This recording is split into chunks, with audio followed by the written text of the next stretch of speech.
Before I started making this film, I knew nothing about Bobby Kennedy, a privileged guy with 10 kids who became a hero to Black and Hispanic communities and promised to heal a divided America. Then a year before I was born, he was assassinated. This is the story of Kennedy and his assassin, the official story, the evidence against, and the others who may have been involved.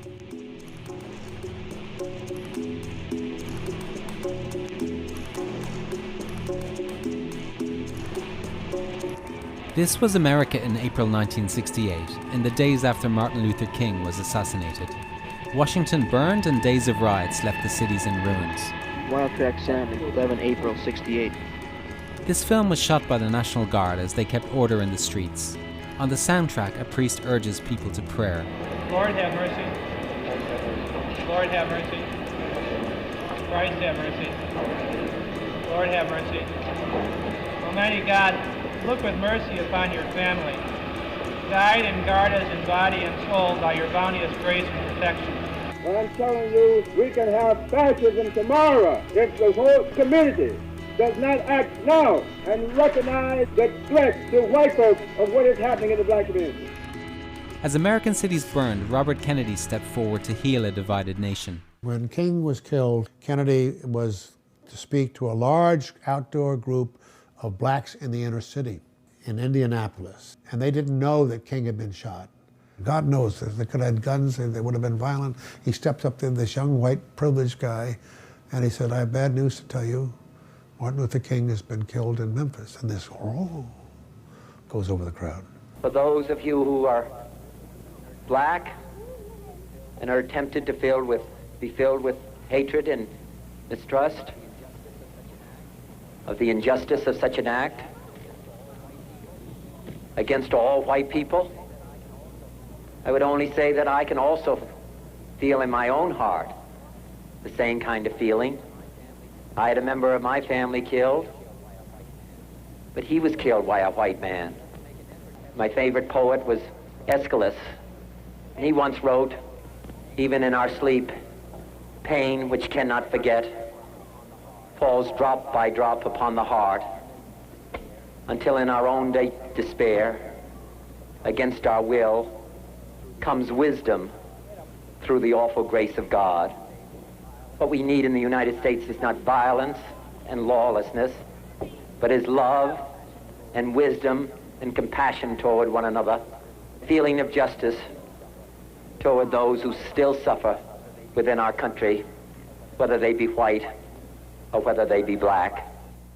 Incredibly eloquent, absolutely off the top of his head. This was no spin, this was no counselor, no people crafting his words. This was him. That was his great moment. And I think that's the kind of thing we lost with both King and Kennedy, the two of them together. The ability to ring the bell, to prick the conscience of the country, to ask us to be better than ourselves. The next day, Kennedy spoke in Cleveland about assassination. No one, no matter where he lives or what he does, can be certain who next will suffer from some senseless act of bloodshed. And yet it goes on and on and on in this country of ours. 2 months later, he too would be assassinated.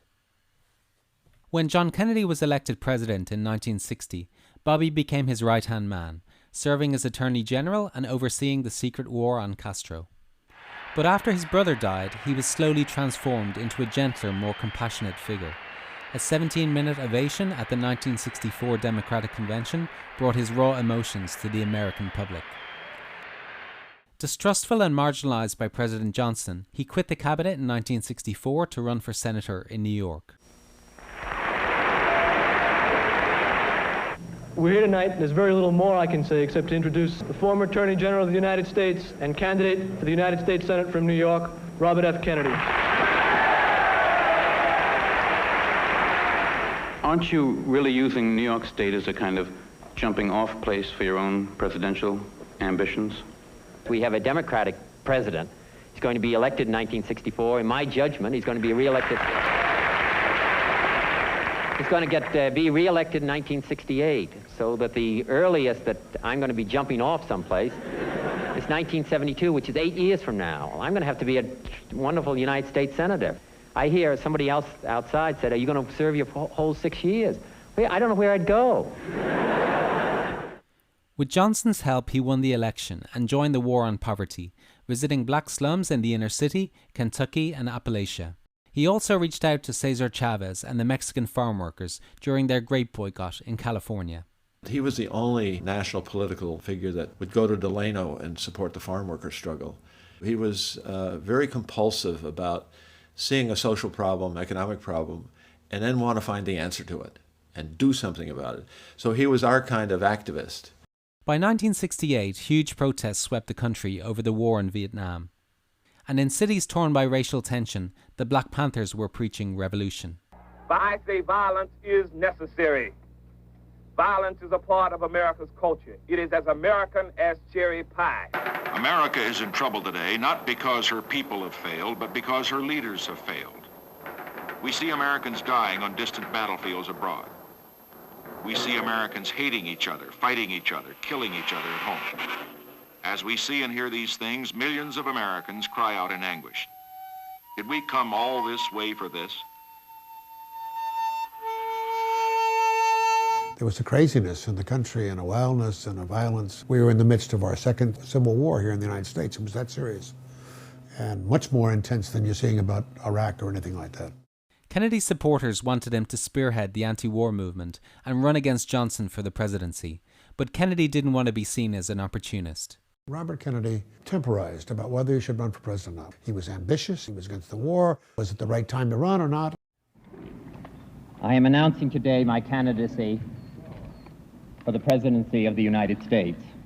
It was against the advice of a lot of people, including his brother Ted, but it was something he felt he had to do for whatever reason, and then he ran and he got killed. Tomorrow's citizen needs people. People who know how to plan for his future. He needs them in the right places, now. People like Robert Kennedy. One thing is clear in this year of 1968. I believe in this country as I've traveled across, and that is that the American people want no more Vietnams. In August in Chicago, the Democratic Party will nominate its candidate for President of the United States. There are two roads to that nomination. One is to seek commitments through discussions with political leaders. The other is to go to the people. I think this is a great country, and I think we've accomplished. Get a hit.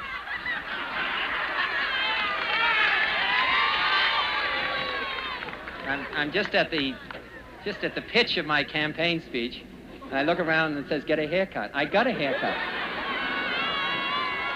No matter what happens, I get a very tough road ahead. America was a great force in the world with immense prestige long before we became a great military power. The real constructive force in this world comes not from bombs, but from the imaginative ideas, the warm sympathies, and the generous spirit of a people. I shall not seek, and I will not accept the nomination of my party for another term as your president. With the president out of the race, Kennedy took to the campaign trail. He started out away from the cities in the heartland of Indiana and Nebraska. Robert Kennedy on a family farm. Yes. How can we make the people in the city understand our problems? Well, elect me president of the United States. Robert F. Kennedy in Indiana. Even here at home, I've seen children here in the United States starving without adequate or satisfactory meals, whether it be in eastern Kentucky, whether it be on some of our Indian reservations, or whether it be in the Delta area of Mississippi. Young children starving to death. Well, obviously, we can work out a system where you can produce these goods, and those goods be made available to our own population. This is the most dangerous time that you can possibly live in, but that also makes it the most interesting time. Camus said that he wouldn't exchange his time with any other time, just for that reason. We had great prestige, number of years ago around the rest of the globe, but it wasn't because of our military power and it wasn't because of our economic power. It was just because people believed in us and believed that we would do what it was right, believed that the principles that we attempted to follow within our own country, we stood for around the rest of the globe, and they don't have that same confidence now. By the end of May, it was clear California would make or break Kennedy's political career. It's the 30th of May, I'm gonna ride all the way on the train through my home, California. And I hear people say all the way with RFK on the train through my home, California. And the train has a dream for the great San Joaquin. Can you hear what this song tries to tell you? As the train passes by, sing a dream never dies, like the grass of my home, California. Well, he had just won Indiana and South Dakota and lost Oregon. Oregon was the first time a candidate ever lost an election, so coming into California, they were going for broke. Cesar Chavez, seeing that Robert Kennedy was doing so much on behalf of the farm worker struggle, organized over 200,000 new voters in California. That's never been done before. We saw for the first time in Latino communities, people lined up at the polls before the polls opened. This happened in the black communities in California as well. And we've never seen it since. So there's something there that he had, something very special. And so if a man follows the difficult and rewarding path of the primaries, if he is willing to come in to the fresh, stern air of popular judgment, he could do worse than submit his hopes to California. For me, this primary is a vital turning point. To you, it is a choice about the kind of future you wish. California is the largest of our states. In Tuesday's election, however, it will be all of America. On June 4th, vote for Robert Kennedy. Kennedy won California and looked set to challenge Nixon for the White House. Just after midnight, he gave his victory speech at the Ambassador Hotel in Los Angeles. As we're walking through the kitchen towards the embassy ballroom, it was one of those wonderful scenes, kitchen workers coming over to shake hands with him, and Viva Kennedy, and Kennedy for Presidente. And it was just that kind of celebration of people who really needed the presidency more than anybody else in the country. And so we walked out and went on the platform, and he made this wonderful victory speech. What I think is quite clear is that we can work together in the last analysis, and that what has been going on within the United States over the period of the last 3 years, the divisions, the violence, the disenchantment with our society, the divisions, whether it's between blacks and whites, between the poor and the more affluent, or between age groups, or on the war in Vietnam, that we can start to work together. We are a great country, and a selfish country, and a compassionate country. And I intend to make that my basis for running and over the period of the next few months. Mayor Yorty has just sent me a message that we've been here too long already. So, my thanks to all of you, and now it's on to Chicago, and let's win there. Thank you very much. Moments later, he was assassinated. Oh,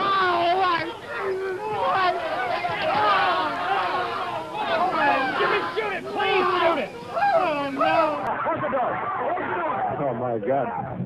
Senator Kennedy has been shot in the head. I am right here. Rafer Johnson has a hold of a man who apparently has fired the shot. He still has the gun. The gun is pointed at me at this moment.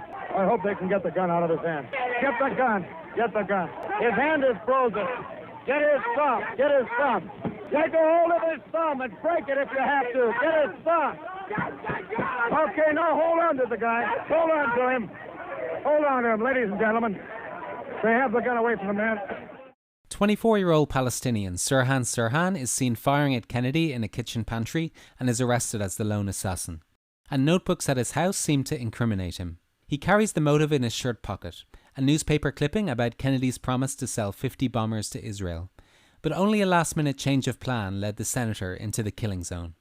After Robert said, it's on to Chicago and let's win there, he was supposed to go down to the Ambassador Ballroom downstairs. And I heard Eddie Manazian say, we're going to the Colonial Room for a press conference. So he, instead of coming down the way we had gone up, he turned around and went through the back of the stage. Kennedy's campaign manager, Fred Dutton, made the route switch 5 minutes before the end of Kennedy's speech, with Bill Barry, the ex-FBI agent who served as Kennedy's unarmed bodyguard throughout the campaign. They thought it was too late and overcrowded to go downstairs, but nobody seemed to know about the change. The arrangement had been he was to go off the podium on the other side to go down to the lower ballroom to speak to the crowd. And suddenly, when Bob came by me, heading out the back door, I couldn't figure it out, and so I decided that I was going to run after him and stop him and tell him he was going the wrong way. When a voice shouts, "Senator, this way," Senator, this way. Kennedy turns and follows maitre d' Carl Euchre off the back of the stage, wrong-footing his security team. Euchre led Kennedy behind the curtain and through a backstage anteroom. Instead of going downstairs, they turned right towards the double swinging doors of the pantry, on their way to a press conference in the Colonial Room. Kennedy shook hands with supporters as he walked through a narrow passageway jammed with 77 people. He stopped to shake hands with 2 waiters at the edge of a metal steam table when the shots rang out. The X on the floor marks where Kennedy fell after he was shot. The place was so crowded and packed, the place was hot, and I decided to get off the platform, and I walked in through the doors and wound up in the pantry area and stood there waiting, and then I saw him coming through the swinging doors. Then he stopped and shook hands with 2 guys in the kitchen who were standing up against the wall. And I remembered saying, you know, this is a guy who's really going to be the president. As we turned to go, I followed. And all of a sudden, you know, there were flashes and crackling I heard. I started shaking violently. I remember that. So I just fell and went out. As soon as he finished shaking hands, I knew he'd turn around and I would be able to tell him, you know, you're going the wrong way. And at that time, all of a sudden, there was the string of shots, which I thought initially were firecrackers. I really did. I thought some idiot had done that. And I looked over toward the noise. And out of the crowd of people at the end of the steam table, there was this arm with a gun in it. I asked Frank to reenact the shooting with our lighting case as Robert Kennedy. The moment of the shooting, I am standing off of Bob Kennedy's right shoulder at about this position.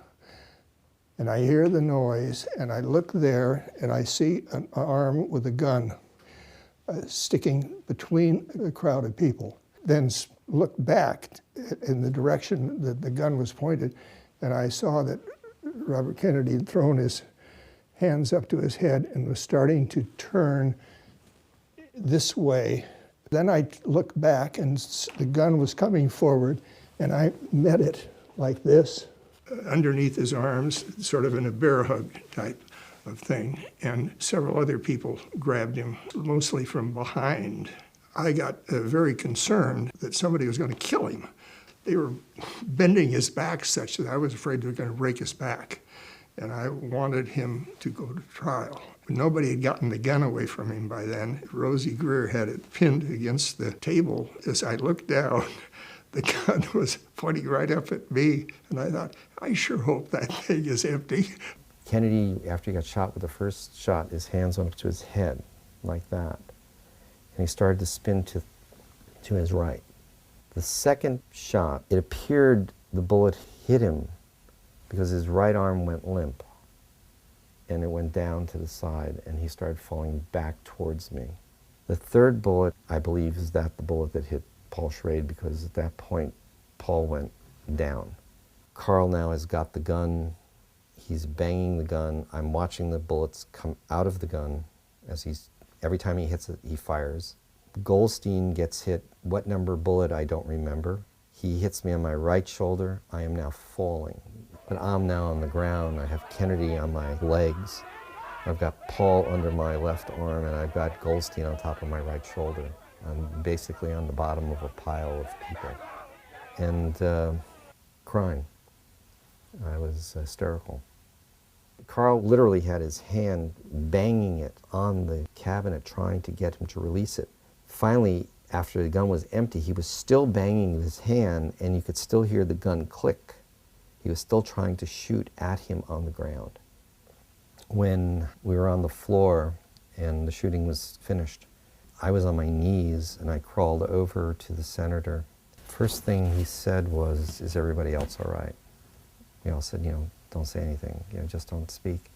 All he was concerned with was everybody else. Something I could never forget that. To see a man who knew he was probably going to die, worrying about everybody else. It was just, a horrible time from then on to know that we had lost him that way. We won and we lost all in a matter of moments. 200 million Americans did not strike down Robert Kennedy last night, any more than they struck down President John F. Kennedy in 1963, or Dr. Martin Luther King in April of this year. But those awful events give us ample warning that in a climate of extremism, of disrespect for law, of contempt for the rights of others, violence may bring down the very best among us. Early the next morning, June 6th, Robert Kennedy died. His death cast another dark shadow of grief across America. Thousands came out to mourn Robert Kennedy as he made his final journey by funeral train to Arlington Cemetery in Washington. My brother need not be idealized or enlarged in death beyond what he was in life. To be remembered simply as a good and decent man who saw wrong and tried to right it, saw suffering and tried to heal it, saw war and tried to stop it. As he said many times in many parts of this nation, to those he touched and who sought to touch him, some men see things as they are and say why. I dream things that never were and say why not. The LAPD concluded all 8 shots were fired from Sirhan's gun. 3 hit Kennedy's body and 5 others were injured. According to police criminalist Dwayne Wolfer, shot 1 was the fatal bullet, hitting Kennedy behind the right ear and penetrating his brain. Shot 2 passed through the shoulder pad of Kennedy's coat and struck Paul Schrade in the head. Shots 3 and 4 hit Kennedy under the right armpit. 1 bullet lodged in his neck, the other passed through and got lost in the ceiling. Shot 5 hit Ira Goldstein.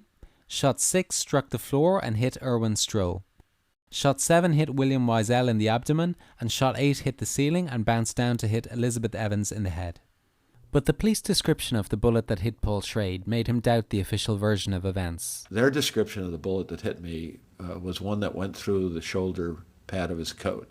Didn't hit him, but went through about here and came out in the back and hit me in the head. And looking at the photographs of Dwayne Wolfer, wearing Robert Kennedy's jacket, passing a rod through those 2 holes, and I'd have to have been much taller than I am at 6'4" for that to have gone into my head. And there's no real explanation of that. According to the autopsy report, all 3 shots that hit Kennedy were fired at a sharp upward angle at a muzzle distance of 1 inch behind Kennedy and to his right. The actual shooter of Robert Kennedy was standing behind Robert Kennedy, according to the autopsy report. Sirhan was standing in front of him, face to face. The distance between the muzzle of the assailant's weapon and Robert Kennedy's body was somewhere between actual contact and no more than 3 inches. And the weapon was held at a sharp upward angle, again from the rear. All the witnesses state that Sirhan's weapon was held between 1.5 and 6 feet away from Robert Kennedy, horizontally in relation to the floor. The autopsy report exonerates Sirhan. Carl Euchre is seen leading Kennedy through the pantry in this 1971 reconstruction. Euchre insisted Kennedy had just turned to face Sirhan when the shots began, that Sirhan's gun never got closer than 1.5 to 2 feet from Kennedy, and that he grabbed Sirhan after the first 2 shots. If that bullet which killed Kennedy, that was an inch away from his head, this bullet didn't come from Sirhan. Did not come from Sirhan, because he never got that close. Another witness, Lisa Urso, said Kennedy was still shaking hands when the shots started, but placed the gun 5 feet from Kennedy in another reconstruction. What was the distance between the muzzle of the gun and Kennedy? Well, that's something that I can't be sure of, but I know it wasn't 6 inches or anything like that. It was a matter of a foot or two at the most, you know, and could have been even a greater distance. The angles of the gun that I saw was either horizontal or slightly or pointed downward, not upward. Evan Freed was 6 to 8 feet from Kennedy when the shooting started. Sirhan Sirhan would have been directly across from me, and the senator would have been to my left. The senator took a couple of steps forward, so we were sort of walking toward each other when the shots began. It took me at least 2 shots before I realized what was happening, because it went pow, pow, pow. At that moment, I looked over and I saw Sirhan shooting. Sirhan Sirhan, for at least a second and a half, was all by himself, standing in front of where the senator was, with people converging on him, but at that moment, he was free to fire his gun. And he wasn't moving when he was shooting when I saw him. He was just standing still with the gun held horizontal, shooting. And I would estimate that the distance between him and the senator at that point was about 5 feet. This police diagram shows the witnesses clustered around Kennedy at the time of the shooting. Those who were asked all placed the gun 1.5 to 6 feet from Kennedy, except LA Times photographer Boris Yarrow, who was looking through a camera lens and could only see Kennedy and Sirhan in silhouette. Even if Kennedy was still shaking hands, turned to one side as Wolfer suggests, the muzzle distance seems too great. The first burst of gunfire could not have been that close. But the police and FBI never asked Burns about the muzzle distance. The issue of distance never came up. It was never discussed. Distance seemed to be something that came in later on when people read the autopsy report and said, how could that be? Somehow there's 2 guns. But I did find one new witness who could place the gun much closer. Vincent DiPiero had first spotted Sirhan in the kitchen before the speech. I thought he was a regular dishwasher. I thought he was somebody who worked downstairs, and I didn't think anybody that was back there didn't belong. He was walking through the kitchen. He was, you know, looking. I thought he was looking for a place to stand, so when the senator came down, he wanted to shake his hand. I mean, he wasn't like casing the place. He wasn't like looking suspicious. And that's how I recognized him again as we came through the doors, because he was standing on the tray stacker. I saw him starting to get down, figuring he's going to go shake his hand. Disregarded Kennedy. I was watching the senator. The next time I saw him was when I saw his arm come up with the gun, because he was crouched down. He was literally crouching like he had a stomach cramp. And all of a sudden he came around with his right arm, came up. He pushed Carl with his left hand, and he came straight up, and he reached. He was lunging. And the gun was in an upward angle. His hand was going up towards his head. And when he pulled the trigger, Sirhan himself was standing probably 3 feet away, but the gun, the muzzle of the gun couldn't have been more than 3 to 5 inches away from his head. Carl was, I think, taken off guard the way he went around him. He literally went on the inside part of the cabinet, slid along the keg, and pushed Carl, who was pulling Kennedy to go to the colonial room. The first shot definitely was Sirhan pulling the trigger. I mean, there's no doubt in my mind that Carl was in the way. Carl did grab his arm. Whether it was the 3rd shot or the 4th shot, I wasn't counting. I was praying I didn't get shot. I read Vincent the statement he gave the FBI 2 days after the shooting. I saw this individual reach his right hand around Mr. Euchre, and in his hand he had a revolver which is pointed directly at Senator Kennedy's head. The revolver was about 3 to 5 feet from Senator Kennedy's head. This individual then shot Senator Kennedy in the head. Senator Kennedy at this time threw his hands and arms up, reeled backwards, and fell to the floor. Mm-hmm. Your statement saying that the revolver was about 3 to 5 feet from Senator Kennedy's head. I think that was really mistaken. Sirhan was standing 3 to 5 feet away, but his arm was extended, and when he extended his arm, he was a few inches from his head. Vincent insisted he didn't write the statement. That was not my handwriting that you showed me. I did not write that. But the same day, Vincent gave the following testimony before the grand jury. How close did the suspect get to the senator? It couldn't have been more than 6 feet. How close to the senator was the suspect when the gun started firing? 4 feet, 4 to 6 feet. When we recall something, very often we may recall the gist, but many of the details are part of our way of reconstructing the memory. It's very much like an iceberg that melts and then refreezes again. When it refreezes, it's still an iceberg, but it's not exactly the same shape as it was in the first place. Now that's what our memory is like. We may remember the gist, but the details can be generated by our what we think happened. There was also evidence that more than 8 shots were fired in the pantry. The police knew that they could not discover any bullets on the crime scene because 7 bullets were taken from victims and an 8th was supposedly lost in the ceiling. Any evidence of additional shots would confirm that multiple shooters were involved because the capacity of the so-called Sirhan revolver was 8 shots. Previously undisclosed FBI photographs confirmed there were bullet holes in the pantry door frames. These were circled by an LA Sheriff's Department deputy. The FBI labeled these as bullet holes. There were witnesses that the police criminalists were digging out bullets from the doorframe. Those bullets never materialized. They were never disclosed. The LAPD removed the door frames and ceiling panels and destroyed them before Sirhan's appeal even got off the ground. I discovered new film of an unknown finger pointing out these bullet holes. Look at the size of the lower hole on this strip of moulding. It's much larger in the FBI photo, suggesting an attempt was made to dig something out of it. And FBI agent William Bailey remembers seeing 2 bullets in these holes. I saw 2 bullet holes in a center divider. I saw 2 bullets in the holes. I have serious reservations whether or not any of Bobby's wounds were inflicted by Sirhan's gun. There are a number of candidates for the second gun, but the most obvious one is a security guard named Thane Eugene Caesar, who was, unlike Sirhan, standing in exactly the position and location he had to be to fire the shots that he had at Robert Kennedy. Thane Eugene Caesar was standing behind Robert Kennedy and in contact with him by his own admission when the shooting began. He dropped to the floor and reached for his weapon. One witness saw him fire.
Caesar's clip-on tie lay on the floor beside Robert Kennedy after the shooting.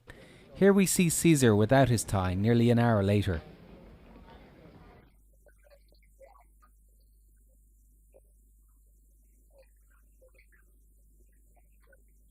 Caesar's gun was never checked on the night of the shooting.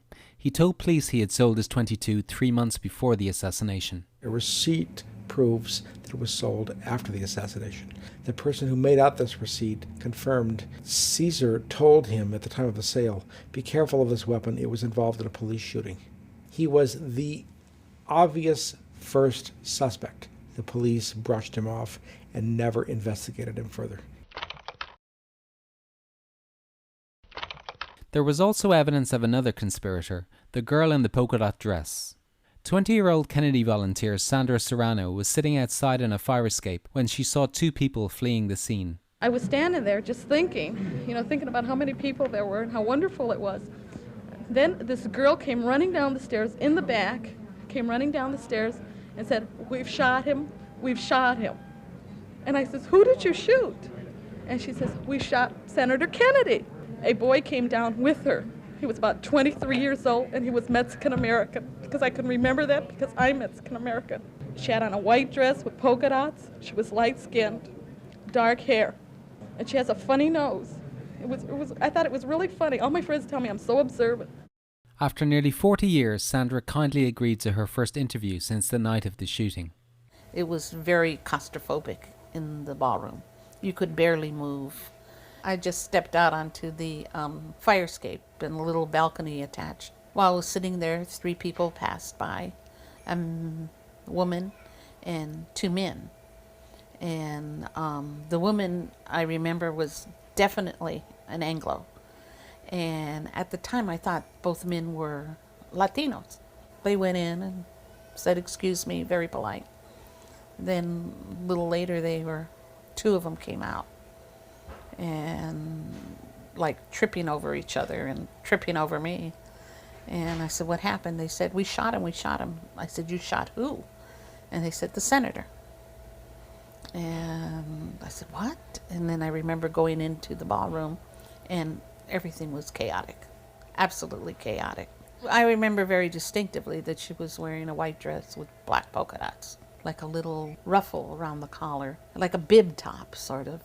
Dark hair, definitely, like a little pixie kind of cut, and a nose that sort of like Bob Hope and Richard Nixon kind of nose, a little bit ski. There's certain things about what happened that day that I will never forget. And the statement, "We shot him, I will never forget that. So I'm very clear in my mind that that's what was said. Both guys actually were short. A guy in a gold sweater went up and down with the girl, but the second man didn't come down. Sandra described him as a white male, 23 years old, 5'3", with curly bushy hair in light-coloured clothes. After seeing the picture of Sirhan in the newspaper, she felt certain this was the same person. That's what it was, seeing the photograph in the LA Times, and I said, wow, it really does look like that guy.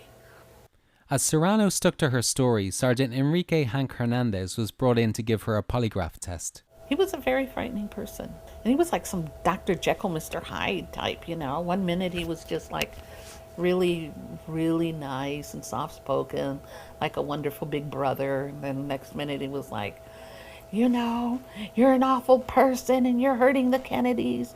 I've seen those people. No, Sandy. Remember what I told you about that? You can't say you saw something when you didn't see it. Sandy, look, I can explain this to the investigators where you don't even have to talk to them and they won't talk to you. I can do this. But please, in the name of Kennedy. I've never seen a girl. No, I'm talking about what you have told here about saying a person tells you he has shot Kennedy. And that's wrong. No, it isn't, Sandy. Look, I love this man. And you're shaming right now, if he can't even... Well, I'm trying not to shout, but this is a very emotional thing with me too, you see. If you love the man, the least you owe him is a courtesy of letting him rest in peace. I felt like I was a criminal. That's my best description. I felt like I was a criminal and I had done something wrong. You didn't do that, you didn't see that, you weren't there, you know, you're making all of this up, why are you doing this? Just a lot of browbeating. So, and, you know, during later years, it crosses your mind, why did they invest so much in beating you up? If there was nothing there, why did they beat you up so much? I remember thinking that he was lying. And then thinking, no, he can't lie, he's the police. The police don't lie. Finally, Hernandez wore Serrano down. I remember saying to him, whatever you want me to say, I'll say, okay? I'm not here to hurt anybody. I don't want to do anything bad. So whatever you want me to say, I'll say. And they were the cops. They were the good guys. Hernandez pressured Serrano into a retraction and concluded she had never seen Sirhan in person and had fabricated, for some unknown reason, the girl in the polka dot dress. Someone in the LAPD said that it was not going to be another Dallas. They were going to wrap it up real quick. And so I remember when I read that and talking to my uncle and aunt who I lived with at the time, we all sort of said, yeah, right, maybe that's why they were so hard on you.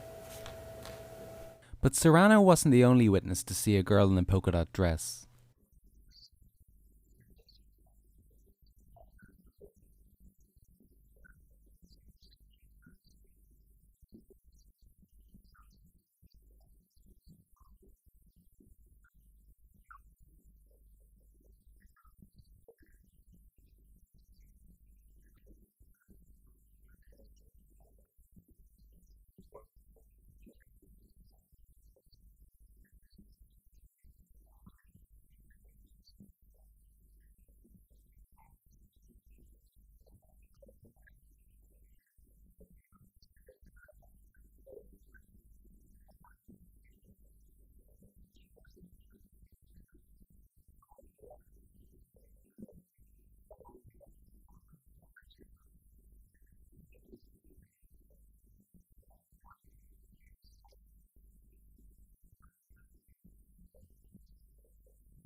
De Piero's description of the girl was almost identical to Sandra Serrano's.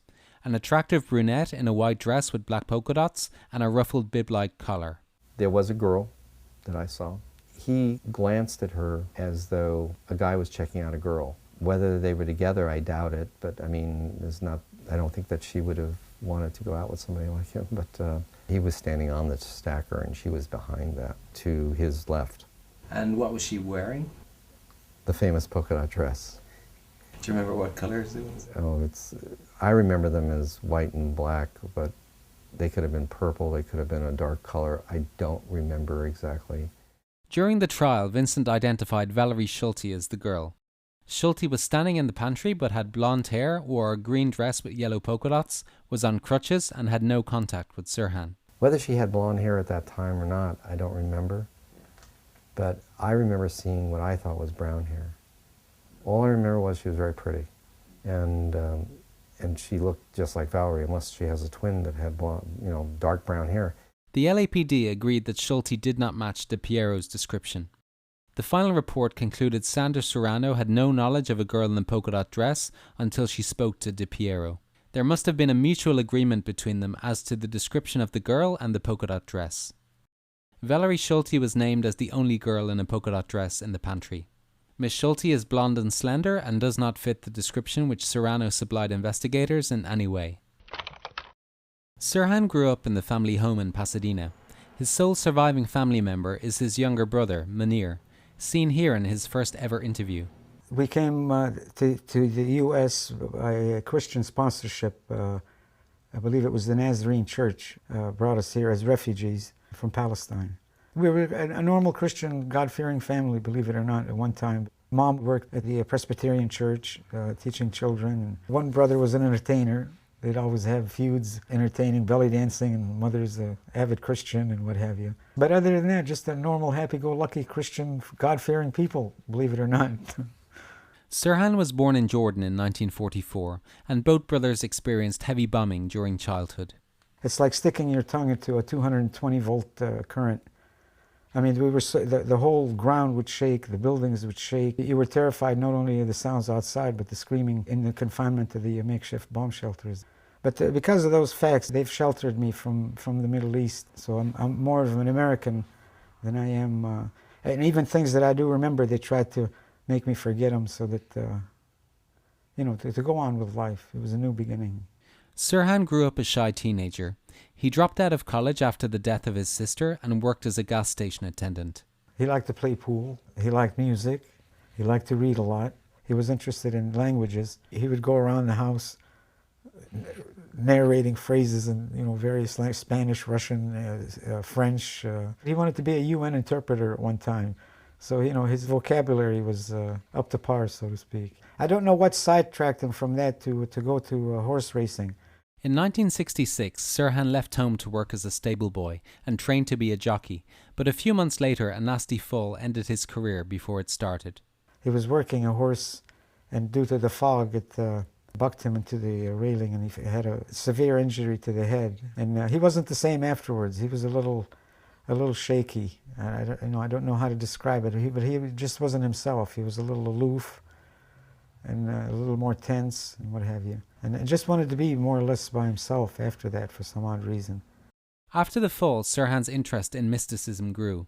He joined the mystical order of the Rosicrucians and took to hypnotizing himself in his room.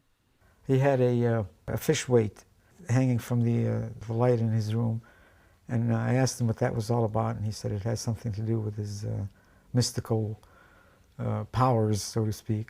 But once in a while he'd get mail, from the Rosicrucians, and Mom would ask him what that was all about, and wouldn't elaborate much. In March 1968, Sirhan asked Munir to help him buy a gun. Sirhan said to me that he used to belong to the ROTC program in high school, and he wanted to acquire a gun so he could practice. So I made him promise that he'll throw it away after he practiced, and I'll see what I could do. While at work, I asked one of the fellows there, did he know of a gun that I could buy? He said, yeah, he has one. So I told him to come to the house, and that was it. That was history. It was never discussed. I just forgot about it. I woke up like a normal day. My mother was gone, Adele was asleep. I went to work as normal, and I saw my colleagues sitting in the coffee shop. I looked over at the TV and said something to the effect that Bobby Kennedy has been shot.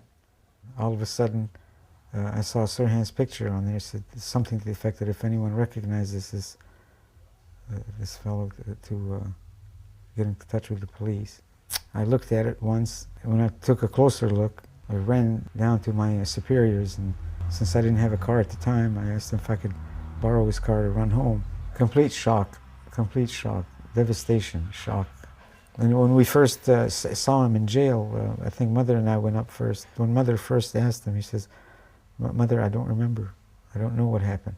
And he says that to this day when you ask him about the particulars of that night, he doesn't recall. Munir rejects the idea that Sirhan was the first Arab terrorist. Sitting here, you're in Sirhan's home. If we were sitting here and a fly happened to venture in, your reaction or mine would be grab this fly swatter, grab something, kill that fly, get it out of here. Sirhan would open the door, and he'd try to pull the fly out and make it go out the door again. I mean, life meant something to him, and especially through the things that he went through. We all went through, the upheaval in the Middle East and what have you. How many people do you know that'll open a door and let a fly out? It's not conceivable to me that the guy would actually take a gun, and whether he was 5 feet away, like most people say, or 8 feet away, or an inch away, it's just not conceivable to me that he would take a gun and actually use it against a person. He was such an unlikely assassin. He was kind of a chicken shit, to use an American expression. Example, he worked as a grocery boy in a store in Pasadena, and he got very angry with the owner one day, and then he said, then I called him a goddamn son of a bitch. And I said, "Oh, did you call him a goddamn son of a bitch right to his face?" He said, "No, I said it under my breath so he couldn't hear me." Well, that kind of a guy, it's very unlikely that he's going to be a macho assassin. How does he make that transformation? Sirhan was a highly suggestible young man. He was not an idiot. He was quite intelligent. He was well-read. He stuck to the story that he didn't remember killing Robert Kennedy. Kaiser helped bring Grant Cooper into the case as Sirhan's attorney. He was kind of a warm, friendly human being who didn't think along the lines of conspiracies, and he didn't have a suspicious mind at all. He pretty much took people at their face value. Mr. Cooper said, well, he was there, and he was there with a gun. There's nothing to do but plead guilty and try to save his life. And we were always at odds with the with the defense team. In fact, Mother used to even write to the judge at nighttime. She felt that the attorneys weren't doing enough. We had so much eyewitness evidence that Sirhan was indeed the shooter. We kind of took the LAPD's word for it, and in the trial, that's what Cooper did. His idea was not to make the LAPD look bad. It was to convince the jury that Sirhan did not have the emotional capacity and the mental capacity to meaningfully and maturely reflect on the gravity of his contemplated act. That's language from the law of diminished capacity in California. The diminished capacity defense was based around Sirhan's fall from the horse in 1966. From the people that I talked to that knew him before and that knew him after, said he was never quite the same after that. Never quite the same. The psychiatrists were, I guess, under Cooper's direction, was trying to show that Sirhan's brain wasn't clicking right. And Parsons' favorite expression in regards to Sirhan is, "The boy is sick, the boy is sick," which we thought was a hideous statement. We didn't know that there's a defense that if you weren't in your proper frame of mind at the time that you did something, legally it could help you. Normally conditioned American who's been trained to kill, then to have no memory of having killed. Sirhan Sirhan was unconscious due to hypnotic programming at the time of the assassination and had no knowledge or memory of what happened or the programming process. Defense psychiatrist Dr. Bernard Diamond used hypnosis to recover Sirhan's memory of the shooting and explore his mental state at the time. Sirhan bought 2 boxes of .22 caliber bullets at Lock, Stock and Barrel and practiced at a firing range for 6 hours on the day of the shooting.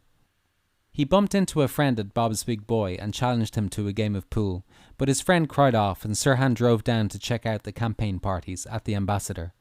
He wasn't a drinker, but that night he had 4 Tom Collins cocktails and soon started feeling sleepy. One of the problems Dr. Diamond had was that Sirhan couldn't remember the actual shooting of Robert Kennedy. So he put him under hypnosis and had him recreate the night of the assassination.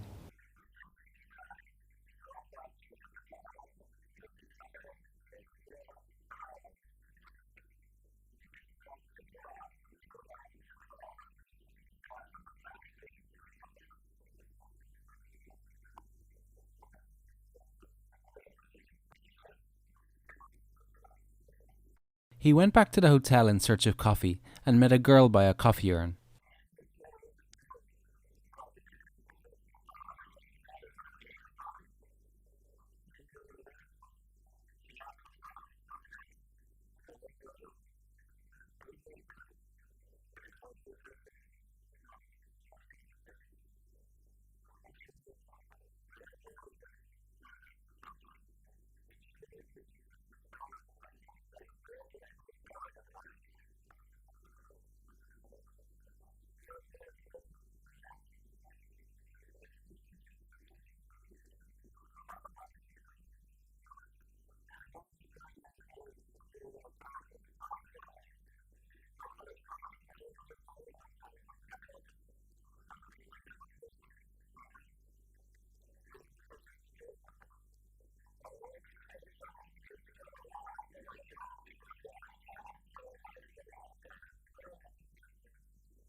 Once brought out of hypnosis, Sirhan again couldn't remember.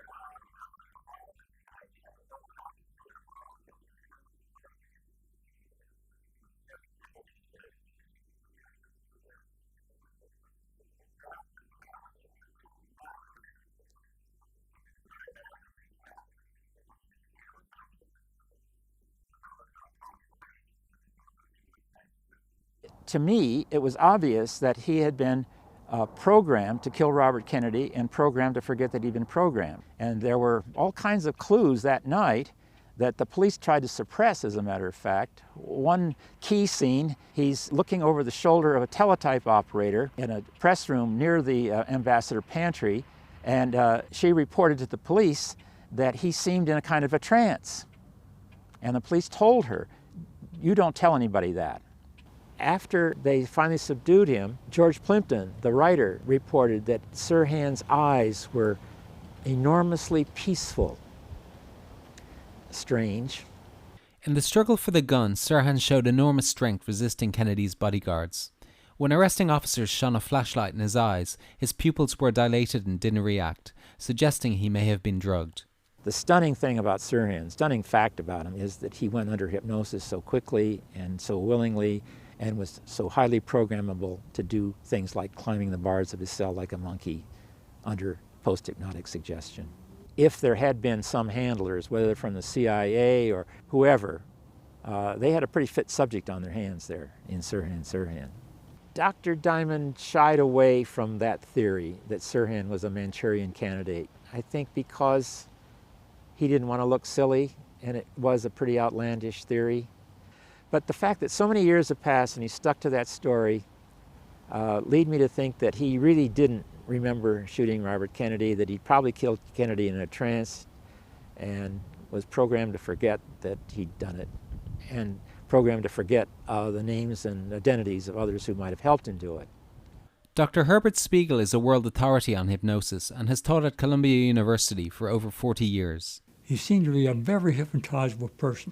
The people who were programming him worked on the assumption that the Israeli-Arab war was an insult to him, and built up his first skepticism and then his anger to justify getting rid of somebody who was such an enemy of the Arab culture.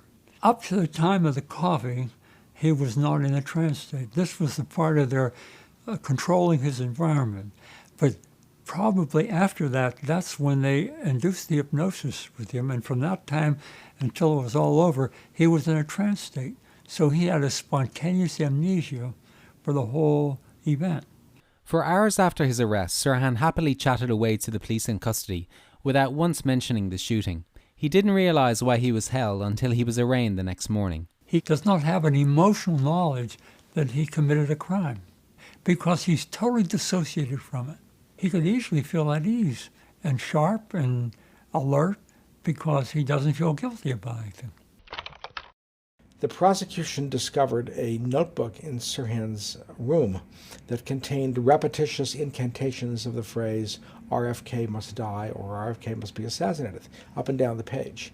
The prosecution was jubilant because it regarded this as a Rosetta Stone, which confirmed that Sirhan had tried to program himself into committing the assassination. They are the writings of a maniac. It's my handwriting. They are my thoughts, but I don't remember them. I don't have the guts to do anything like that. Sirhan later blamed the killing on Kennedy's promise to send 50 bombers to Israel, and the June 5th in his notebook marked the anniversary of Israel's victory in the Six-Day War the year before. Sirhan first learned of Kennedy's support for Israel in a television program on May 20th, yet he wrote the statements in his notebook 2 days earlier. Before trial, in a hypnotic session inside Sirhan's cell, Dr. Diamond asked Sirhan in trance, "Tell us more about Robert Kennedy." And Sirhan wrote out the phrase, "RFK must die, die, RFK must die." The same kind of repetitious phraseology, indicating that the notebook was written in a hypnotic trance as well. Writing it down was his way of reinforcing the direction of the programming that was going on. How much preparation time would we need for something like this? A few months is all that's necessary, because he was so highly hypnotizable, he could be very quickly programmed, change his perspective in a rather short time, and give him instructions. But the big thing would be to control his environment, to see to it he was the right place at the right time. There was this woman in the polka dot dress and a man, whoever they are. And I just assumed that they were the people who were part of a team who programmed him, and they were the agents to see to it he was at the right place. So how much time every day would they need to see him for a couple of months to be able to program him? If I were doing it, I think just 1 or 2 hours a day would be enough. And how would you mask that so he wouldn't be able to remember going to a certain place? Yeah, tell him that you won't tell anybody about it. This will be our secret. The people who do it, if they do, don't go around advertising it. And if they do it, they can be very secretive the way they were secretive with Sirhan. So I don't think we can say it's out of style now or it's not being used now. We don't know. The CIA had an extensive mind control operation underway, 2 of them, MK Ultra and Operation Artichoke. Operation Artichoke began in 1953. One of its first experiments asked, can an individual be made to perform an act of assassination involuntarily under the influence of artichoke, against a prominent politician or, if necessary, an American official? They discovered throughout the 50s and the 60s that they could use hypnoprogramming to manipulate people into committing crimes with no knowledge or memory of what they were doing. That's what happened to Sirhan.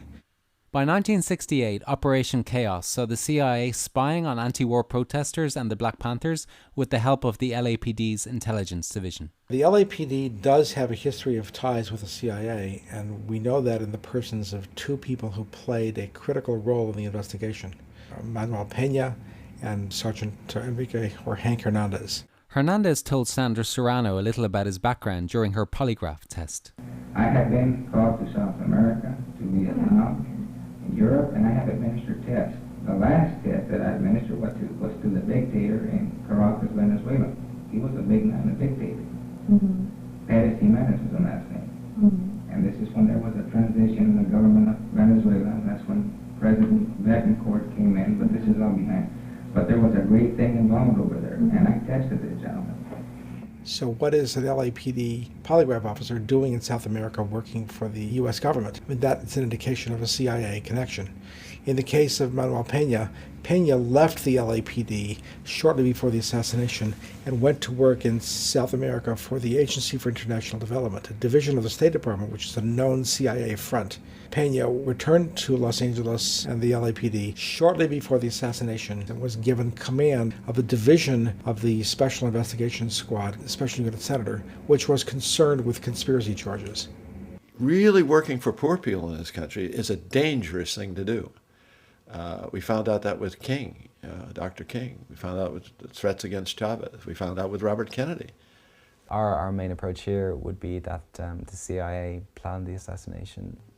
It's possible. I mean, they've done worse things, haven't they? In fact, that's where Robert Kennedy went first. You probably know that. When he first heard that his brother was killed, he called John McCone, head of the CIA, and said, "Did your guys do it?" You know. By 1968, Bobby Kennedy posed a huge threat to the CIA. He was a loose cannon, soft on communism, and a champion of the minorities. And if elected, he would stop the war, take control of the CIA, and reinvestigate his brother's death, throwing the spotlight on the agency. I discovered new footage which appeared to show 3 senior CIA agents at the Ambassador Hotel that night. But to understand who these men were and the bitterness between the CIA and Bobby Kennedy, we have to go back to the Bay of Pigs. Kennedy was handed the CIA's plan for the invasion of Cuba at the Bay of Pigs in 1961, and of course, as the world knows, it was a colossal failure. The CIA blamed the Kennedys for withdrawing air support at the last moment, leaving the men they had trained to be massacred on the beaches. The failure of the Bay of Pigs placed the Kennedy administration in huge embarrassment. Something had to be done about Castro. Robert Kennedy took over, in effect, the operative direction of the CIA. I was an active duty Army officer, a regular Army captain in 1963, with a specialty in covert and paramilitary intelligence operations. Suddenly was beckoned to Washington, D.C. and offered an opportunity to serve with the CIA in its secret war against Cuba. I transferred to South Florida to JM Wave, which is the only CIA station that was ever established on U.S. soil. I met the assistant chief of station, a fellow by the name of Gordon Campbell, who later became my case officer on a particular mission shortly before the Kennedy assassination. I also worked with a fellow by the name of David Morales, who was the chief of operations. The concept was to conduct covert paramilitary operations involving infiltration and commando raids in an effort to destabilize Cuba. We also embarked on efforts to assassinate Fidel Castro. Bobby Kennedy, chairing the special group, had to pass on each and every mission. It created a huge amount of resentment on the part of the operational people at JM Wave. Particularly, I know for a fact, Morales, because I had sat in on briefings or heard him go into a rage in his office where he would throw chairs and go absolutely berserk when the word came down that that operation had to be changed or possibly even canceled because the risk of attribution and unintended consequences was too great. I will never forget being on the steps of the cathedral after the assassination and seeing Bob Kennedy come down the steps. I never have seen a more ravaged man in my life. He didn't know who was responsible for the murder of his brother. Was it the CIA? Was it Cuban nationals? Was it part of the Cuban brigade? There was such guilt about the role that he played, and did I inadvertently set in motion the forces that led to my brother's death? The word around the station was that Castro had killed Kennedy, and that Oswald was an operative, a Castro operative. Deep in my guts, I had some feeling that what we had been doing down there was in some way connected. But there was also a kind of gnawing suspicion about some of the things I had heard at the station, the anti-Kennedy comments, the sentiments that were expressed about the Bay of Pigs, just discussed with the Kennedy administration. From that point forward, I had growing suspicions about the agency's role in John Kennedy's assassination. The secrets of both Kennedy assassinations may lie buried in a desert cemetery in Arizona. They called him a man of 1,000 faces. That's what he was called. He hated all communists, you know. He what you call 100% American all the way through. You don't mess with him and he'll blow your ass apart. Morales was a legendary backstreet operator for the CIA. If you saw him on the streets of a South American capital, you knew a coup was about to happen. That's when the terrorists took over for 3.5 years. They went from door to door. Vive aquí Juan Perez, you know, as soon as they opened the door, you had to kill children, old man, anybody that's there got killed, right down the line. All these holy people that think it, by talking to people you're going to get it done, you got to kill them.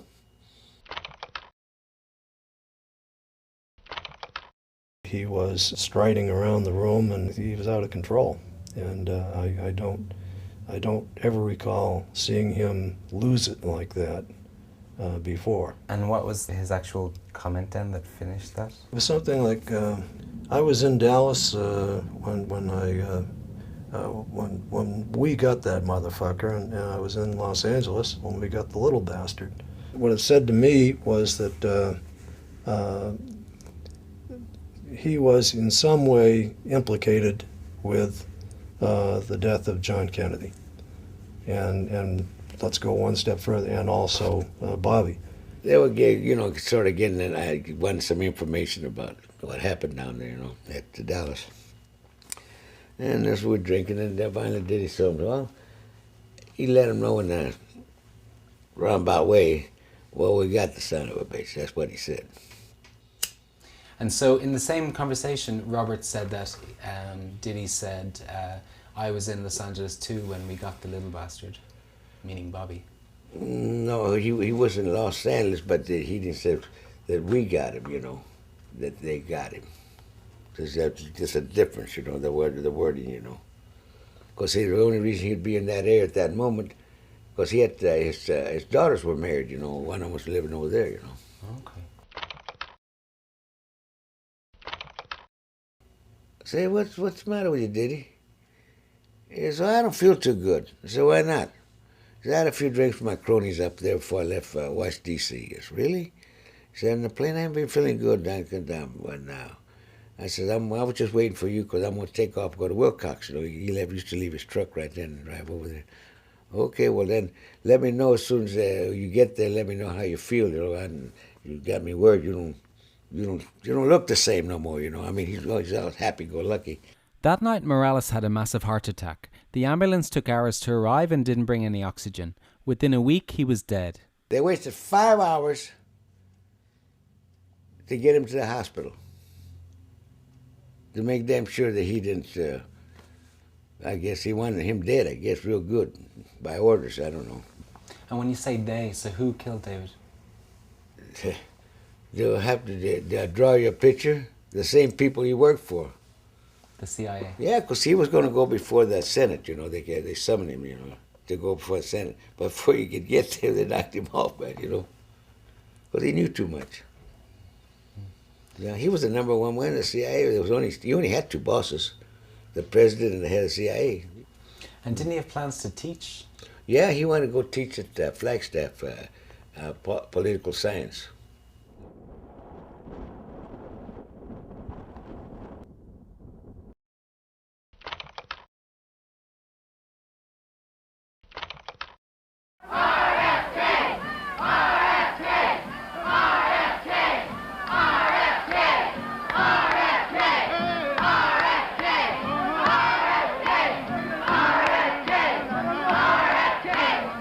Yeah, that's the figure that I had previously identified as Morales. His nose was a little more flattened, but the stance, the shoulders, the face, the tie askew, the general facial impression is an individual that I would identify as Morales to a practically 100% degree.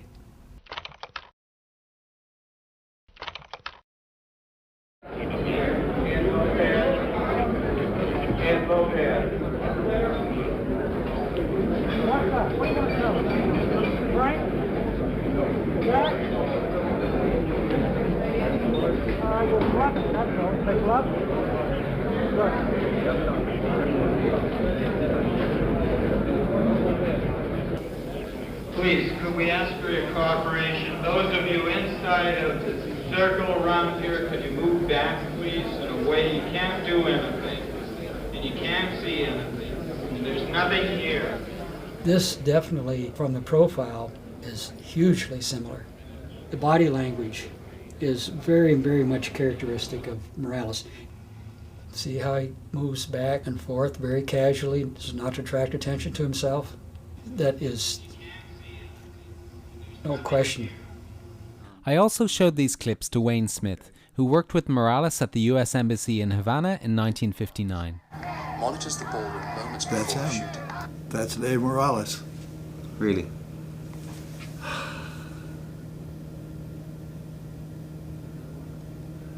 Yeah, I'm virtually certain. Is there anything? No, we see him again. We see him again. Go ahead. Yeah, Let's do and it. you'll see him Yeah. repeated. Yeah. Body language is very, very much characteristic. Yeah, I mean, it turns that way. That's Morales. That's Morales. Yeah, I knew Morales quite well. He worked in the CIA station in Havana when I was third secretary of the political section. 59 until we broke relations in 61. And saw him again a number of times. When I saw him in Argentina, we got into an argument about Kennedy, Bay of Pigs and all that. And what he said was that Kennedy got what was coming to him.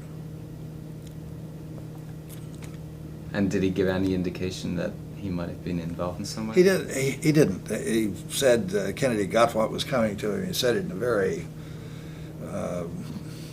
determined way, so he took great satisfaction in it, but no, he didn't. Is there a benign explanation for why he would be there? Well, I don't see any. I mean, if the CIA or the security division of the Department of State ordered him to be there to protect Bobby Kennedy, that'd be one thing, but I don't think that's the case. And if they didn't, then there is no benign explanation that I can think of. And is David Morales a suitable figure to protect Bobby Kennedy? No. No, I mean, in my wildest imagination, I couldn't imagine assigning David Morales to protect any of the Kennedys. Bobby Kennedy is assassinated. David Morales is there. Well, the two things have to be related. After these interviews, I found more clips of the same man emerging from the pantry among a group of police officers. And was taken away by the police. As we understand it, there was only one person involved in the shooting. Minutes later, he's seen lurking in shadow outside the pantry doorway. And popping his head around the doorway 2 minutes later to listen to Valerie Schulte, the official girl in the polka dot dress. Again, Ayers and Smith identified this man as David Morales.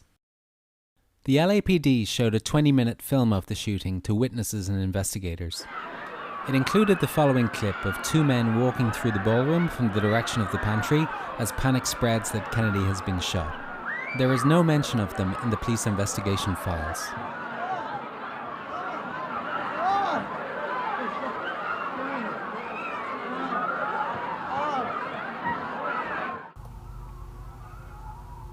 Yeah, that's excellent. I could certainly verify 90% ID of Gordon Campbell. Less a little hair, as I remembered him.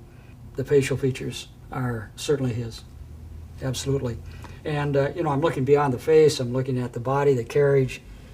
Take a look at that again. Obviously, the two of them are together. They're looking for a way out because this fellow is guiding him, showing him an exit. Campbell also appears in a photograph taken in the ballroom a couple of hours before the shooting. Can you identify the man with him? No, I told you that face is familiar, but I've looked at that photograph. I can't. It does not surprise me at all that these folks would be so audacious as to believe that they could pull this off. In fact, they did. I had been told by a group of people that I was working with that had worked for Central Intelligence. We just did a short project in alarm systems just days before that, and they had mentioned that at the Ambassador Hotel, I says, hey Rayburn, don't you go there all the time? And I said, yeah, I live just down the road. He says, wow, so they're gonna have a big to-do there. Are you gonna be there? I said, yeah, I could be there. So just one of those things. That's not an unusual thing for any of the agencies. Even police departments will give free tickets to functions and such as that just to have their people in the audience. I was walking across, going towards the front doors when I heard the gunshots. And, it's just like a little pop, pop, pop, popping sound, you could barely hear. Could he have done it alone? I don't think so. I don't think the man's makeup would have allowed him to do that in the first place. I think there was probably a lot of people involved. Why that never came out is a mystery still. He showed me the picture, and I told him that I'd seen the guy there on the premises. I didn't see him in the ballroom. I saw him out in the lobby area. In fact, I probably saw him several times. He was in and out. You see him there? Yes. Yeah. I'll be darned. I was playing on a tiny bit. Oh, we that's get him him, full yeah. frontal. So do you think that's the same man that you saw in the photograph? Oh, yeah. That's him. Yeah. They definitely were observing and collecting information. Okay, I just want you to have a look at this photograph. The two men in the center. This photograph was taken in the ballroom. I just wonder if you saw either of those men that night. This man here, the bald one, Yeah. I think he was talking to Morales at one time. So you'd be sure then that the man on the left in the photograph was talking to Morales at one point? I'm almost certain, yeah. Yeah, you've got the military stance, arms behind their back. That's a dead giveaway. So this is a swing door to the pantry, and we have a small mustachioed man here, and we have our bald man here, seems to be carrying something. Yeah, there he is. Is this the same man that you saw there on the night? Oh, yeah. That's him. Because their central intelligence doesn't make them bad guys automatically. They're out there protecting our country like everyone. By the same token, it doesn't mean they can't have turned bad. Sirhan Sirhan was probably one of several that were armed and ready to take him. Sirhan Sirhan was, in my opinion, also a throwaway. He's what we call the shooter in the public's eye. But who the real shooter was, in this level here, you get a professional. And a professional you'll never see, you'll never know, you'll never know anything except that they were there. That's about it. We camouflage firearms in all different kinds of configurations. Sometimes it'd look like a daytimer, purse-like situation. It'd show a zipper on the outside, but it had Velcro and you could pop it open. You know. Would they have used a silencer, do you think? So they wouldn't hear the extra shots? Strongly possible, yeah. Silencers can be made out of all kinds of things too. Maybe a book or something like that could be inside that, and it could be muffled. You walk up into a busy area like an airport or whatever and stand next to somebody and pop them, boom, boom, and just walk away. You know, as they fall, you're going the other direction. That would have been the proper way to do it, and just disappear. Not get out there like Sirhan Sirhan did and start shooting his gun. And I mean, that could have been to draw that away from the real shooter. Suspicion, high suspicion. Yes, I can't deny that. Why they were doing the things that they were doing, I'm surprised that was never investigated. After all of these years, you'd think that someone would have noticed these things and done something about them. And can you say anything about how you knew Gordon Campbell or what you know of him, who he was? No. Okay, that's fine. But you have met Gordon Campbell? I've seen pictures of it. Okay. Do you know if Campbell is still alive? To my knowledge, yes. Do you know where? No. David later told me he had seen Campbell several times in the year before the assassination in a police station environment. With Campbell now linked to Morales, I turned my attention to the third man standing next to Campbell in the photograph. I first met George Joanidis in 1977 when I was working at the House Select Committee on Assassinations. Let me just take you back a minute. Here we were, a congressional committee, investigating who might have killed a president back in 1963. As you know, the majority of the American public at the time thought there had been a conspiracy. I had been a law student at Cornell Law School. I was a bit of a rebel, and so was Dan Hardway, my partner, looking at these files. We would dress up in cut-off shorts just below our crotch area, and we would show up at the CIA in these outfits. The man the CIA called out of retirement to act as their liaison to the committee was George Joanidis. He never disclosed he worked as Chief of Psychological Warfare Operations at the CIA's Miami base in 1963.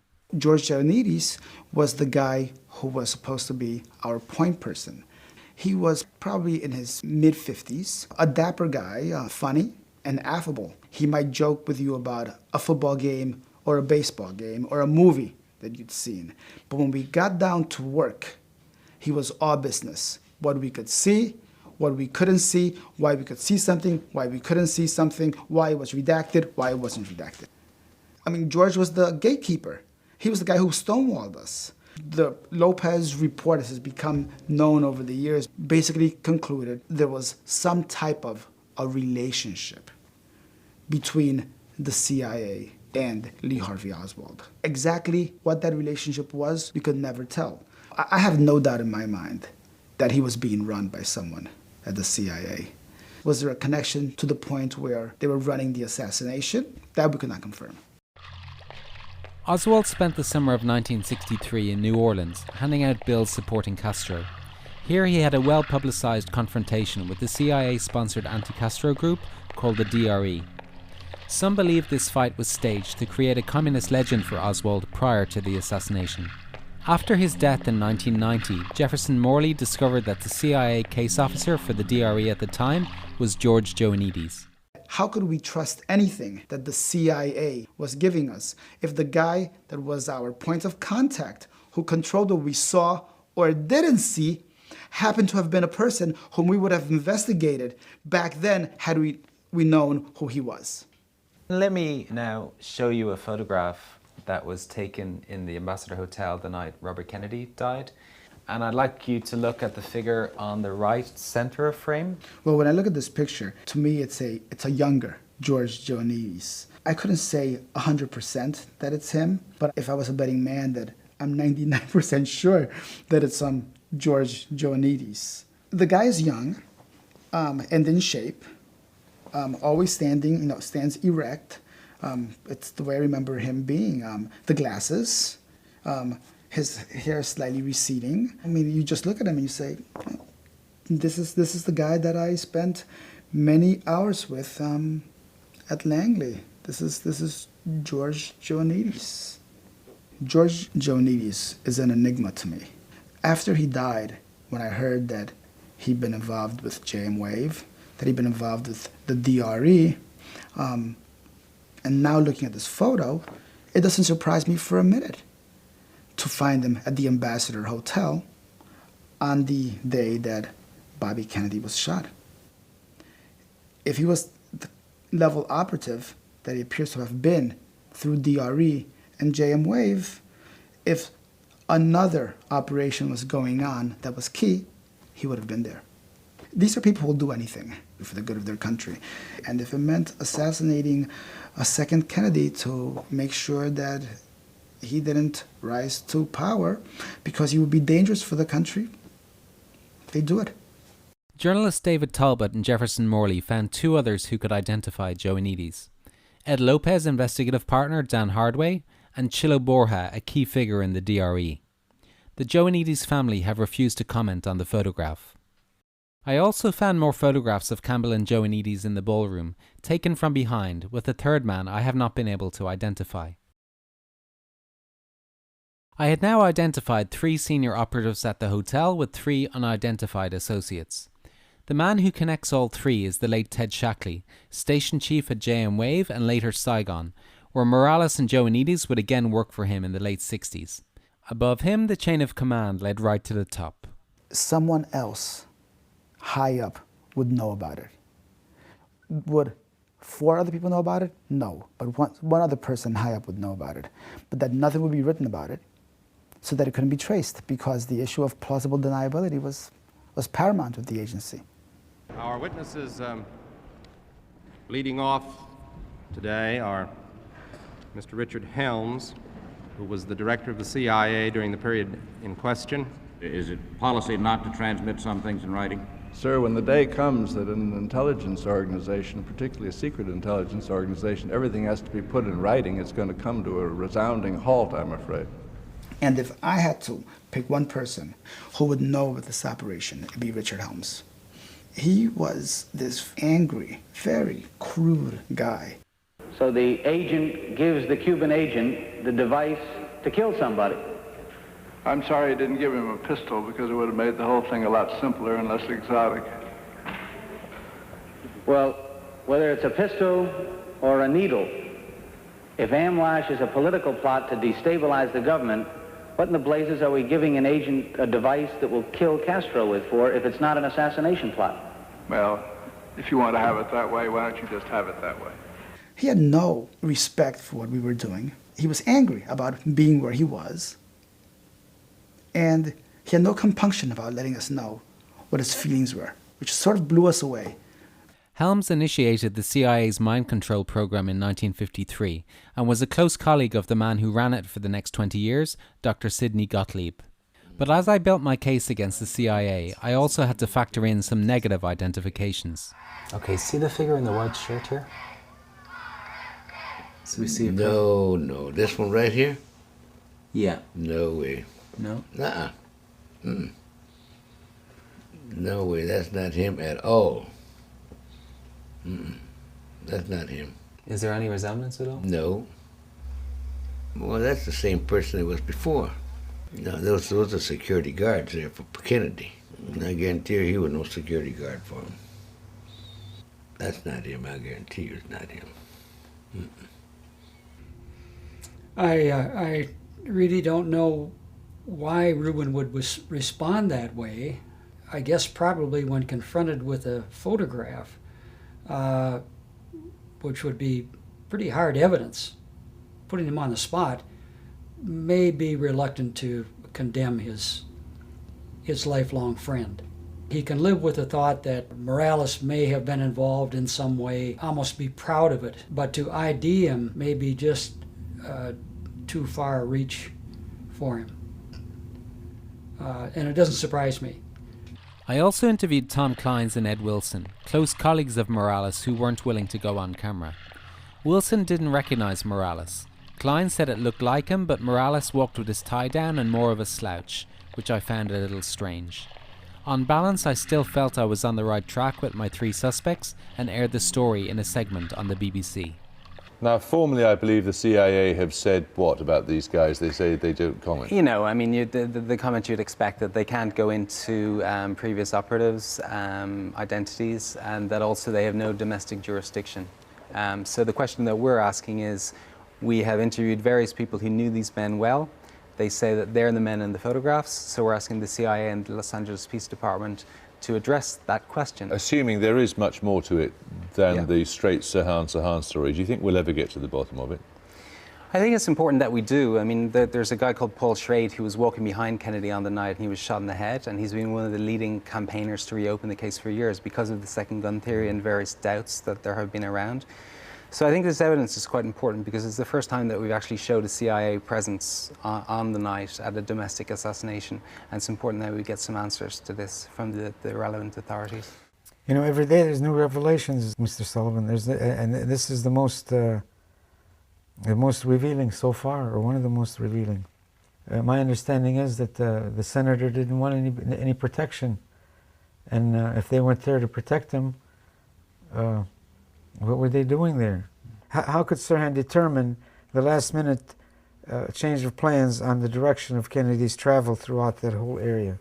Because there's no way Sirhan could have found out the change of plan and direction and be there lying in wait without some sort of direction, and this explains it. That may explain why Sirhan doesn't remember. It's horrendous to think that you know, or the government would be involved in something like this, but if it is, let's get down to the bottom of it and find out the truth. After the BBC story, I sent the video of Morales to others who knew him at CIA. None of them could recognize him. Manuel Chavez said he was too tall and light-skinned. He remembered Morales as 5'10" with very dark Indian features. Then, with the help of journalist David Talbot, I discovered new photographs of Morales taken in Peru and Vietnam in the years before and after the assassination. While Bradley Ayres feels these confirm his identification, now I'm not so sure. Morales said he was there, but I'm not sure this is the same person. But the strangest twist came with Gordon Campbell. I was told he died of a massive heart attack at JM Wave in 1962, a year before Bradley Ayres even met him. But this Campbell was 57 years old, much older than the man Ayres knew. Were there 2 Gordon Campbells, or was it simply a cover identity?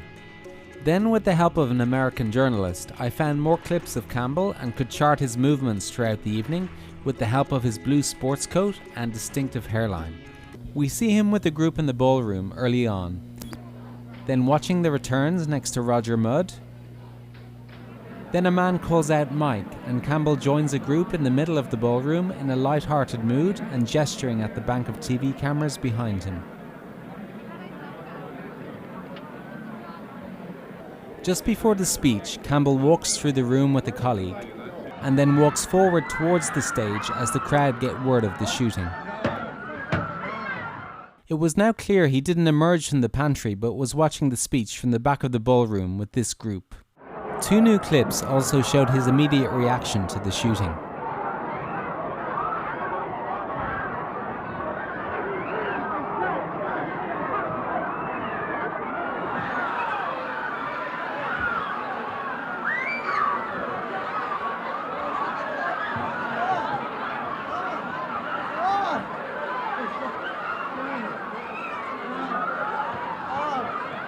Later on, we see him listening to interviews with witnesses.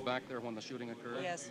The Latin man with Campbell also turned up cheering for Kennedy earlier in the night, listening to interviews later on, from the Ambassador Hotel, and chatting with eyewitness George Green. But who were the group with Campbell in the ballroom 30 minutes before the shooting? I found 2 photographs in the police investigation files suggesting they had checked out these people. Campbell is circled along with some other men. On the back of the photograph is the name Michael Roman. The group were salesmen for the Bulova Watch Company at the hotel for a sales meeting. Michael D. Roman was the national sales manager and vice president of Bulova. Before his appointment, he served as police commissioner of Winfield, Illinois, where he also raised ponies and collies. Was this a case of mistaken identity, or was Michael D. Roman Gordon Campbell's real identity? Accutron time is kept by a tuning fork instead of a balance wheel. It splits a second into 360 parts and is used as a timer in satellites. The most precise time you can keep on your wrist. Bulova was no ordinary company. Chairman of the board was Omar N. Bradley, a 5-star general and hero of World War II, now living in Beverly Hills. 40% of Bulova's revenue came from the defense industry, and sources told me it was a well-known CIA cover. Roman had been appointed vice president by Bradley in 1964. In the spring of 1968, Bradley was one of the wise men advising Johnson on his strategy in Vietnam. The FBI finally interviewed Michael D. Roman 5 months after the assassination, and he reported nothing out of the ordinary. In 1976, he became the head of the Retail Jewelers of America and was a well-respected figure in the industry for the next 20 years. He died in 2002. Roman's family deny he led a double life with the CIA and identified the man next to him as Frank Owens, a regional sales manager for Bulova who died a few years ago. Did Roman and Owens double as Campbell and Joanides? It seems unlikely, but at this point I just don't know. Whether the CIA were involved or not, one thing has stayed constant over the years. One thing that has not changed is the fact that he does not remember. Sirhan is still in prison and has been turned down for parole 13 times. He's been turned down every time and always on the same ground. He lacks remorse. But it's circular, because how can you lack remorse if the basis for that finding of lack of remorse is that you don't remember, and if in fact you're telling the truth when you say you don't remember? Of course he's telling the truth. That's why he's requested hypnosis in order for him to be able to recall. With a proper, well-designed regression technique, it's possible to uncover that memory. He could possibly reveal how he was programmed and where he was going and what he was going to do about it. But the court would not give me permission to do it. The Ambassador Hotel closed in 1989 and the pantry gradually deteriorated. Now the hotel itself is gone to make way for a new high school in memory of Bobby Kennedy. But nearly 40 years on, the mystery around this case still remains. Were senior CIA agents at the hotel that night? Did they program Sirhan to shoot Robert Kennedy or to act as a decoy for the real assassin? I still can't say for sure what happened that night, but the evidence that others were involved is mounting. See, this is not an Agatha Christie mystery story where everything is neatly tied up in a bow in chapter 23 at the end of the book. It's one of our most enduring murder mysteries, and it will probably continue to be such. That's the way life is. Nothing is ever quite resolved, is it? And what can be done with the case now? To find the truth. To find the truth. With all these, as I've grown up with this case, there are just things that boggle the mind that should be looked into, for the love of humanity. If all of this leads to where we suspect it's going to lead, we don't want it to ever happen again. First, I wish that Senator Kennedy was still alive. I wish that every day that I've been here. Second one, that there should be peace in the Middle East. There are some who talk about my youth. It is true I am younger than many who have run for president, and older than many of those who founded this country. Whatever my years, however, I would gladly match my experience with that of others who have aspired to the presidency. And after all, we are still a young country.